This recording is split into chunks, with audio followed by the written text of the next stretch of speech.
नमस्कार सभी साथियों को, मैं डीएस सैनी आप सभी का स्वागत अभिनंदन करता हूं आपके अपने चैनल हिंदी ज्ञान धारा डीएस सर चैनल पर। आप सभी का स्वागत है साथियों। कैसे हैं सब? बस हंसते रहो, मस्त रहो, पढ़ते रहो, बस मेरा तो यही नारा है। हंसते रहो, मस्त रहो, पढ़ते रहो, यही नारा मेरा चलता रहेगा साथियों। हिंदी साहित्य इतिहास की क्लास में आप सभी पढ़ रहे हैं नेट एग्जाम के लिए, और set, RPSC, college lecturer, school lecturer और ग्रेड सेकंड वरिष्ठ अध्यापक के लिए, यूपी में टीजीटी और पीजीटी के लिए, एमपी वर्ग 1 वर्ग 2 के लिए, बिहार के अध्यापक भर्तियां और हरियाणा में भर्तियां चल रही है, एकलव्य विद्यालय में भी भर्तियां, अध्यापक भर्तियां चल रही है, उन सभी के लिए अपन इस क्लास को पढ़ते हैं। तो आज अपन साथियों, मैं एक आपको ऐसा टॉपिक चुन के लाया हूँ जहाँ से मैंने पिछले पेपरों को उठा करके देखा तो मुझे लगा कि यहाँ से भी सवाल आते हैं। कई राजाओं के आश्रयदाता पूछे जाते हैं कि इस राजा ने कौन सी रचना किस आश्रयदाता के यहाँ पर रहकर लिखी। तो पहले तो हमको कम से कम इतना तो पता चले कि कौन से राजा के आश्रय में रहे थे। रचनाएं तो हम बाद में याद कर लेंगे, रचनाएं पूरी पढ़ा दूंगा ऐसे ही कि भाई इस राजा के यहाँ पर, जैसे मती राम ने किस किस राजा के यहाँ पर रह कर के कौन कौन सी रचनाएं लिखी। काफ़ी सारी रचनाएं लिखी है ना। जहांगीर और आपके स्वरूप सिंह, है ना, और ब्रत सिंह, बहुत सारे राजाओं के यहाँ पर रचनाएं लिखी। इसी प्रकार से देव ने भी बहुत राजाओं के यहाँ पर रचनाएं लिखी। मैंने आपको एक ट्रिक भी बताई थी, अष्टप्रेम में भाव भवानी रस जाति काव्य कौशल सुजान, है ना, प्रेम राग देव की सुख शब्द रसायन जान। ये मैंने आपको एक लाइन लिखी थी जिसमें मैंने पूरी रचनाएं लिखी थी। उसमें देव ने किस किस राजा के आश्रय में रहकर कौन कौन सी रचनाओं को लिखा। मतीराम की रचनाएं हैं। काफ़ी सारे सवाल पूछता है, लेकिन पहले मैं आपको इतना सा बताना चाहूँगा आज की क्लास में कि इनके आश्रयदाता आदिकाल में किस किस के आश्रयदाता रहे हैं और भक्ति काल में किसके आश्रयदाता रहे। रीति काल में सबसे ज़्यादा दरबारी साहित्य लिखा गया है, तो रीति काल के जो कवि है ज़्यादातर आश्रयदाताओं के यहाँ पर अपने आश्रयदाताओं की बढ़ाई चढ़ाई करके वहाँ का वर्णन, नायिका भेदों का वर्णन, नायिका का नक्सिक वर्णन करना, नायिका की सौंदर्य का वर्णन करना, इन सब के बारे में कवियों का काम था। लेकिन आज आपको केवल इतना ही पता नहीं है ये कवि है कौन से राजा के आश्रय में रहा। तो मेरा मानना यह है कि रचना पढ़ाने से पहले मैं आज आपको प्रमुख आश्रयदाताओं के बारे में बताना चाहता हूं। फिर मैं आपको अगली क्लास आपको अलग अलग रचनाओं पर मैं बना दूंगा। बहुत बढ़िया। और ये क्लास आपको कैसी लगती है? क्या आपको रचनाओं पर क्लास देनी चाहिए या नहीं देनी चाहिए? तो इसके लिए आपको कमेंट बॉक्स में बताना है। साथियों, आप पढ़ेंगे प्रमुख साहित्यकारों के आश्रयदाता। इस पर मैं आज आपको छोटी सी क्लास दूंगा। मैं देता छोटी सी क्लास हूँ, लेकिन वो होती 1-1.5 घंटे 2 घंटे की क्लास है। उसको मैं आपको लिखता इसलिए हूँ कि आपको वो मेरा जो लिखने का समय वो बच जाए और आपका समय बच जाए, कम समय में आप अच्छा पढ़ लें। ये आपकी वजह से नहीं, मेरा तो जैसे जितना टाइम बढ़ेगा, जितना वीडियो चलता है उतना ही मुझे अच्छा रहता है। लेकिन मैं ऐसा कभी नहीं चाहता, विद्यार्थी का अहित कभी भी नहीं चाहता। मैं चाहता हूं कि आप कम समय में अच्छी तैयारी कर लें, और ये अपने चैनल की खास विशेषता प्रवृत्ति भी रही है। प्रमुख साहित्यकारों के आश्रयदाता अपन पढ़ेंगे। सबसे पहले बात करें अपन आदिकाल की, तो आदिकाल की यदि मैं चर्चा करता हूं आपसे, तो आदिकाल में मेन रूप से आपके जो अमीर खुसरो है, तो यहाँ देखो खुसरो में ये स भी मिलता है कहीं कहीं पर, जो आपका तत्सम रूप मिलता है, और कहीं कहीं पर इसका जो स है वो स्लेट वाला स भी मिलता है, ये खुसरो। ठीक है ना। तो अमीर खुसरो जी है। अमीर खुसरो जी किसके आश्रयदाता, किसके आश्रय में रहकर रचनाएं करते थे? तो हमको शायद पता नहीं होगा, और जिसको पता है तो बहुत बढ़िया बात है, नहीं है तो आज सीख लेंगे। तो अमीर खुसरो के आश्रयदाता रहे बलवन। तो शायद ही मुश्किल से मेरे हिसाब से किसी ने नाम सुना होगा कि बलवन के आश्रय में रहकर अमीर खुसरो ने रचनाएं की। बाकी की बाद में और आश्रयदाताओं के यहाँ पर रहकर भी रचनाएं की, लेकिन मुख्य रूप से बलवन के यहाँ पर रहकर इन्होंने रचनाएं की। चंद्रवरदाई, इसके बारे में शायद मुझे लगता है कि ऐसा कोई व्यक्ति ही नहीं है जो जानता नहीं है। चंद्रवरदाई ने पृथ्वीराज रासो लिखी, और ये पृथ्वीराज चौहान जो आपके पहले अजमेर के राजा हुआ करते थे, पृथ्वीराज चौहान के यहाँ रह कर के इन्होंने क्या लिखी थी? पृथ्वीराज रासो को लिखा चंद्रवरदाई ने। तो चंद्रबरदाई के बारे में काफ़ी डिटेल वर्णन मैंने पिछली क्लासों में आपको पढ़ाया। इनके कितने पुत्र हैं, कितनी पुत्रियां हैं, चंद्रबरदाई को किसकी रचना, किसकी उपाधि से नवाजा गया है, पृथ्वीराज रासो को, पृथ्वीराज को खुद को विग्रह आपका किसको, पृथ्वीराज को किस उपाधि से नवाजा गया है, ये सारी बातें पिछली क्लास में। केवल मैं इसमें आपको बताऊंगा आश्रयदाता के बारे में, बाकी की और अपन डिटेल से अलग क्लास होगी उसमें पढ़ेंगे। तो अमीर खुसरो के आश्रयदाता है बलवन, चंद्रबरदाई के आश्रयदाता है पृथ्वीराज चौहान, और जगनिक के आश्रयदाता है, जगनिक के आश्रयदाता कौन है, तो परमर्दी देव है, जहां आला और उदल इनके यहाँ रहा करते थे। तो जगनिक के आश्रयदाता कौन है, परमर्दी देव। क्लियर है तीनों के तीनों। तो आपको थोड़ा सा हिसाब से ध्यान रख लेना है, कभी कभी यहाँ से काफ़ी सीधे ही सवाल पूछता है कि इस कवि ने किस आश्रयदाता के यहाँ रहकर रचनाएं की। तो ऐसे मैंने बहुत सारे सवाल देखे, पिछले पेपरों को उठाया, तो मुझे लगा कि इस पर एक क्लास मुझे बना देनी चाहिए। तो जितनी भी, मेरा मानना यह है कि यहाँ से जो सवाल आने वाला है, अगर आश्रयदाताओं में से आता है तो यहाँ से मुझे पूर्ण विश्वास है कि यहाँ से सवाल आ जाएगा। पुष्पदंत है आपके महापुराण। देखिए ध्यान से, जो पुष्पदंत जो हुए हैं आपके आदिकाल में, उन्होंने कृष्णराज तृतीय के नाम से एक राजा थे, कृष्णराज तृतीय, इनके यहाँ पर, इनके आश्रय में रहकर रचनाएं की। और विद्यापति को तो पूरी दुनिया जानती है, इसमें आप कोई खास बात नहीं है ना। राजा शिव सिंह और राजा कीर्ति सिंह, जहाँ पर इन्होंने कीर्ति पताका और कौन कौन सी रचनाएं लिखी बताओ, कीर्ति लता, कीर्ति पताका। तो कीर्ति लता तो लिखी है कीर्ति सिंह के आश्रय में रहकर, और कीर्ति पताका लिखी है शिव सिंह के आश्रय में रहकर। और राजा शिव सिंह ने इन्हें विद्यापति को अभिनव जयदेव की उपाधि से नवाजा। तो ये बात आपको ध्यान रखनी है। तो विद्यापति मुख्य रूप से आपके ये दो ही राजाओं के यहाँ पर रहे हैं, शिव सिंह और राजा कीर्ति सिंह के यहाँ पर। कंप्लीट है, क्लियर है। आगे देखेंगे अपन। तो भक्ति काल की यदि मैं आपसे चर्चा करूं, तो भक्ति काल में मुख्य रूप से कुतुबन मिलते हैं जो आश्रयदाताओं के यहाँ पर काम किया है।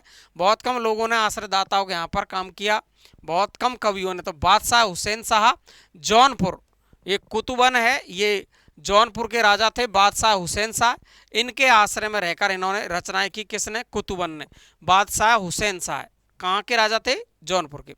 आगे चले तो रीतिकाल की यदि मैं बात करूं आपसे, तो रीतिकाल जो आपका समय है, इसमें आप देखिए बड़ा ही खास आपका समय है। रीतिकाल के राजा तो सभी आश्रयदाताओं के यहाँ पर रहे हैं, आप सभी को इस बात का पता है बिल्कुल।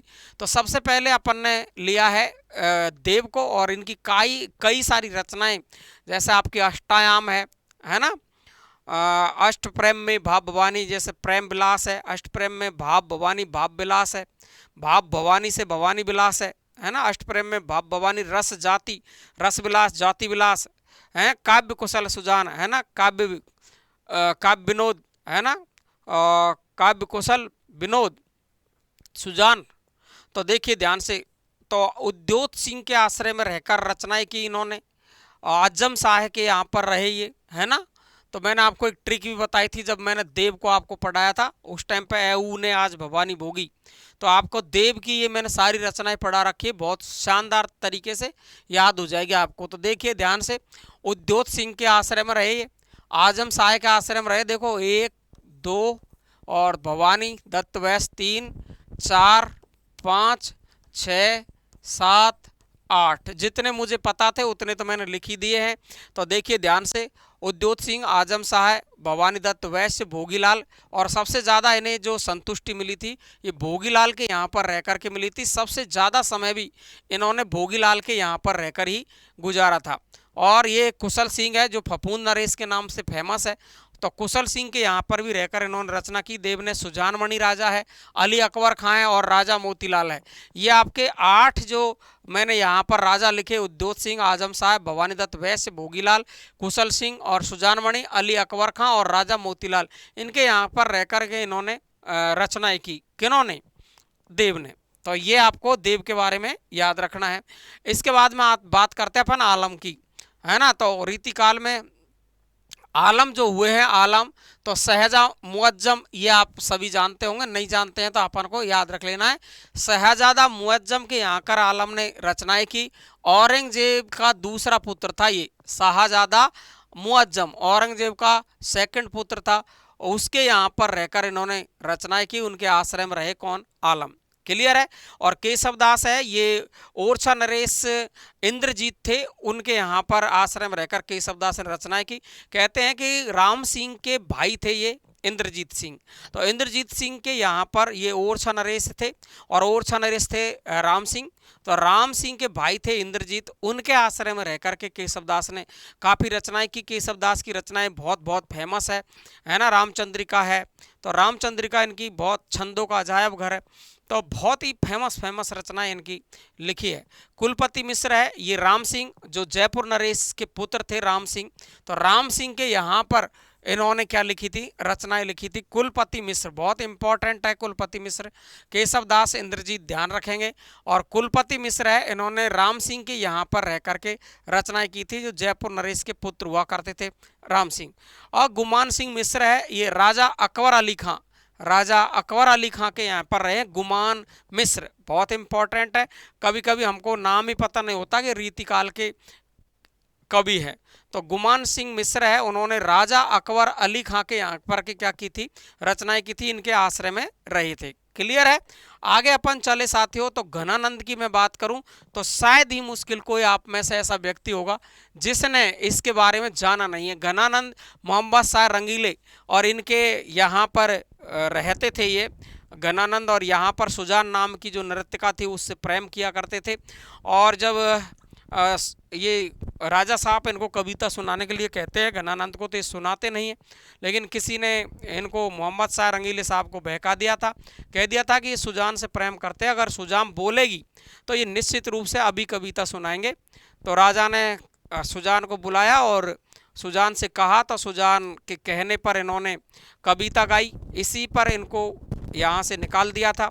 और ये जाकर के घनानंद दिल्ली में जाकर के रहने लगे थे, वृंदावन दिल्ली का जो क्षेत्र था मुख्य रूप से वहाँ पर जाकर के रहने लगे। तो वहाँ पर भी इनको मुस्लिम जो राजा थे जिन्होंने जाकर के घेरा और इनके हाथ को काट दिया था। अब वो मुस्लिम राजा का नाम कौन है, चलो मैं ही बता देता हूँ, नादिर शाह।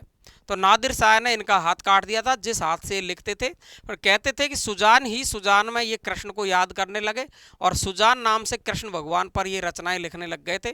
तो ये जब हाथ काट दिया था तो खून बह रहा था, तो बहते बहते भी ये सुजान नाम जो अपनी मिट्टी है उस पर सुजान नाम लिख के मरे थे, ऐसे कहते हैं। तो कहते असली है कि इन्होंने काफ़ी प्रेम किया और सुजान में ईश्वर को याद कर लिया।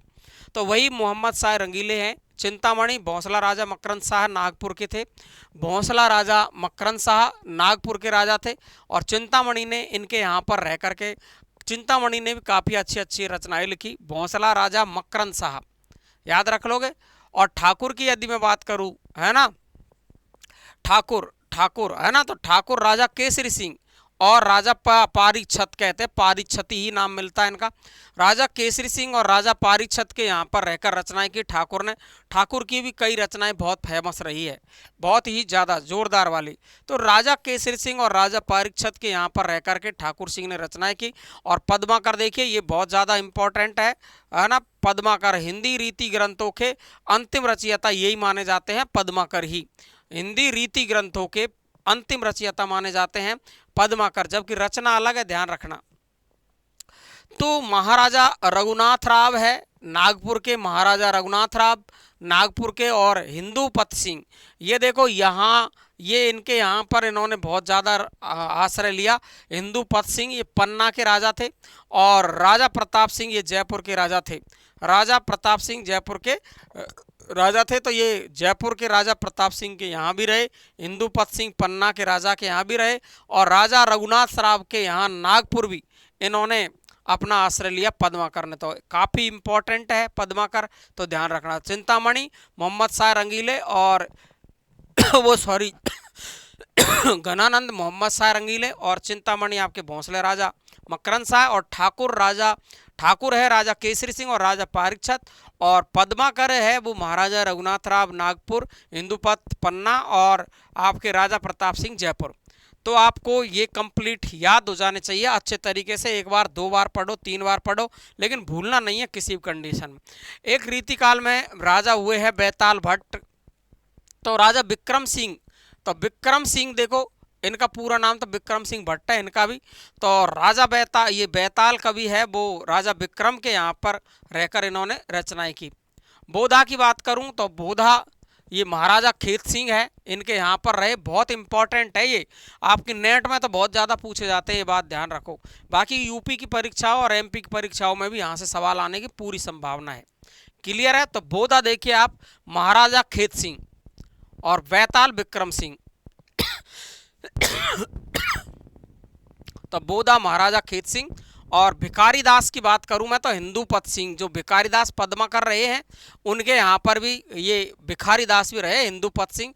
लेकिन आपको देखना है ज़्यादा समय भिखारी दास ने यहाँ पर बिताया है पद्माकर से भी ज़्यादा हिंदूपत सिंह के यहाँ पर।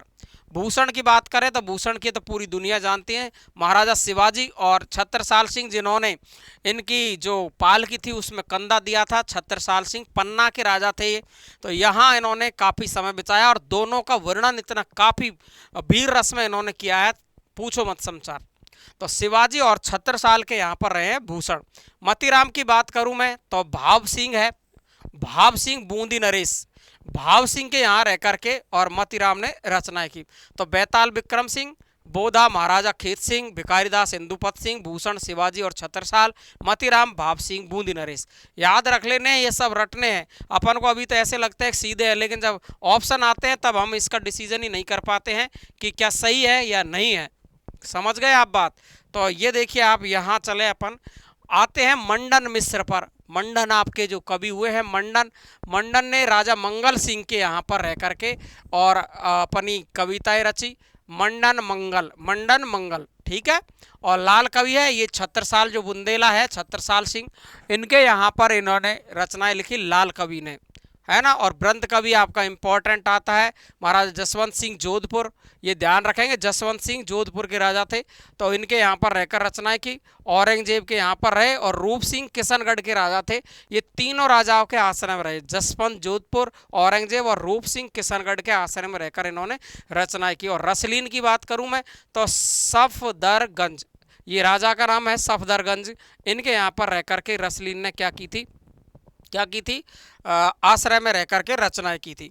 तो मैंने आपको ये जितने भी आपको आश्रयदाता बताए, एक एक को बहुत अच्छे तरीके से रट लेना मेरे दोस्तों, बिल्कुल भी चकमे में नहीं फंस जाना है। बहुत ही शानदार तरीके से मैंने आपको ये चीज़ें बताई है। आपको मैं यहाँ से ले चल रहा हूँ और यहाँ से मैंने बताया अमीर खुसरो बलवन, चंद्रवरदाई पृथ्वीराज चौहान, जगनिक परमर्दी देव और पुष्पदंत कृष्णराज तृतीय, विद्यापति राजा शिव सिंह और कीरत सिंह। भक्ति काल में आपके कुतुबन बादशाह हुसैन शाह जौनपुर के राजा है। और ये देव के बारे में ये आपको 8 राजा कम से कम याद रखने पड़ेंगे। उद्योत सिंह आजम साहब, भवानी दत्त वैश्य, भोगीलाल, कुशल सिंह, पप्पू नरेश और सुजानमणि, अली अकबर खां और राजा मोतीलाल याद रखने हैं। आलम शहजादा मुअज्जम, औरंगजेब के दूसरे पुत्र, केशवदास इंद्रजीत जो कि राम सिंह के भाई माने जाते हैं, ओरछा नरेश इंद्रजीत। और ये कुलपति मिश्र है, ये राम सिंह जयपुर के नरेश के पुत्र है, इनके यहाँ पर कुलपति मिश्र ये जयपुर में ही रहे थे। गुमान सिंह है, ये राजा अकबर अली खां के यहाँ पर रहे थे। गणानंद की मोहम्मद शाह रंगीले और चिंतामणि भोंसला राजा मकरंद शाह नागपुर। और ठाकुर ये है राजा केसरी सिंह और राजा परीक्षित, ये दोनों भी काफ़ी बार पूछे गए सवाल है। पद्माकर काफ़ी बार पूछा गया है। महाराजा रघुनाथ राव नागपुर, इंदुपत सिंह और राजा प्रताप सिंह के बारे में बहुत ज़्यादा पूछा जाता है कि जयपुर के कौन से राजा है जिनके यहाँ पद्माकर ने रहकर रचनाएं की थी, तो वो है प्रताप सिंह। ध्यान रखना, कहीं मान सिंह नहीं कर देना, ठीक है। बैताल राजा विक्रम सिंह है और बोधा महाराजा खेत सिंह है ना। और भिखारीदास इंदुपत सिंह है, भूषण शिवाजी और छत्रसाल है, मतीराम भाव सिंह बूंदी नरेश के यहाँ पर रहे थे। आगे की मैं बात करूँ तो मंडन आपके मंगल और लाल कवि छत्रसाल बुंदेला और ब्रंत कवि जसवंत सिंह और औरंगजेब और रूप सिंह के यहाँ पर रहे। इसके बारे में सबसे ज़्यादा पूछा जाता है जसवंत सिंह के बारे में कि जोधपुर के कौन से राजा है जिनके यहाँ पर बिंद कवि ने रह कर के रचनाएं की, और इन्हें वृंदावन कवि भी कहते हैं, जसवंत सिंह, रसलीन, सफदरगंज। तो ये थी आज की कहानी कंप्लीट, मैंने आपको बताई, है ना। इसके बाद में यदि मैं और चर्चा करना चाहूँ आपसे सोमनाथ के बारे में, तो सोमनाथ थे आपके प्रताप सिंह के यहाँ पर, और ये भी प्रताप सिंह आपके जयपुर के राजा हैं, क्लियर है। और ये देखो सूदन, ये बहुत इंपॉर्टेंट है, जिन्होंने अंग्रेजों को भगाया था, सूरजमल, भरतपुर के राजा सूरजमल जाट, है ना, यहाँ पर रहे सूदन। और सूदन चरित नाम से इनकी बहुत ही फेमस एक रचना है, बहुत गजब की, सूदन, सूरजमल के यहाँ पर रहे। तो आप ध्यान रखेंगे। सोमनाथ है वही प्रताप सिंह, तो प्रताप सिंह के यहाँ पर कई राजा रहे हैं, ध्यान रखेंगे। सोमनाथ, प्रताप सिंह, और सूरती मिश्र है मोहम्मद शाह रंगीले। तो ये देखिए सूरती मिश्र, ये मोहम्मद शाह है, तो आप ध्यान रखेंगे सूरती मिश्र। तो ये थी आज की आपकी क्लास, बड़ी शानदार तरीके से आप सभी को समझ में भी आई होगी, और नहीं आई तो आप कमेंट बॉक्स में लिखे साथियों। जो समझ में नहीं आया उसके बारे में मैं व्हाट्सएप पे आपको उसके जवाब दे सकता हूँ।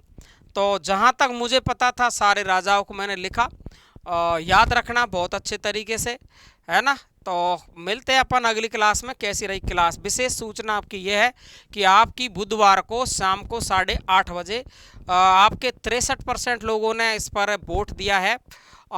2000 व्यक्तियों ने इस पर वोट किया है। 2000 व्यक्तियों में से 63% लोग ये चाहते हैं कि हमको हिंदी साहित्य की क्लास चाहिए।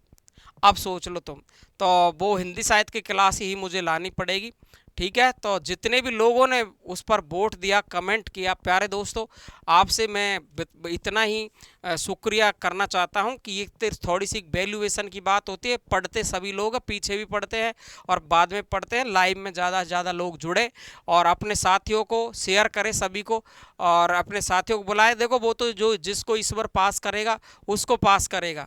ईश्वर के भरोसे रहो, कर्म प्रधान है, कर्म आप करते रहो। सफलता किसको देनी है नहीं देनी है वो ईश्वर के हाथ में है।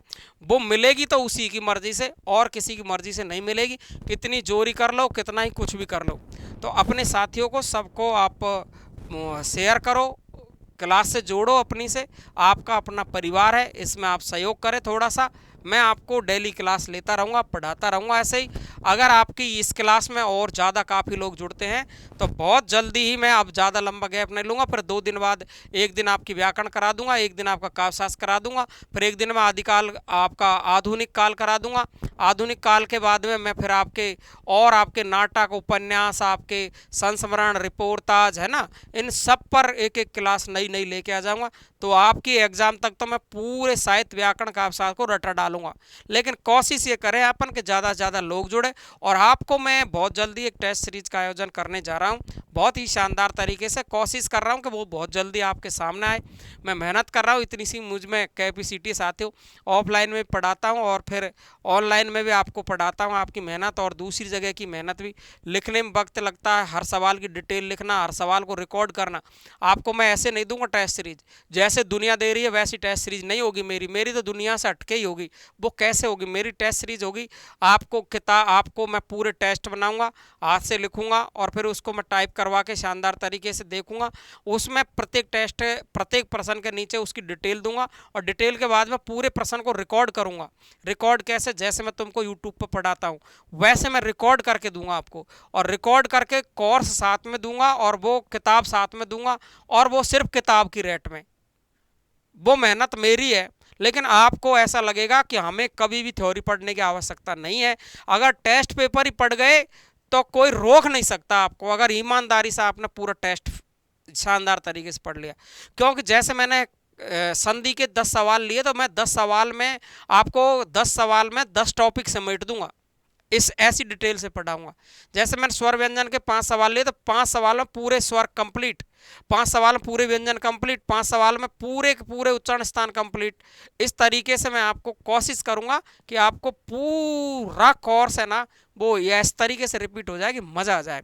तो आज साथियों आपको यहाँ तक ही कैसी मेरी सूचना लगी है, आपको इसके बारे में आपकी क्या राय है, वो आप सभी दोस्त कमेंट बॉक्स में राय लिखेंगे। थैंक यू सो मच, धन्यवाद साथियों सभी को।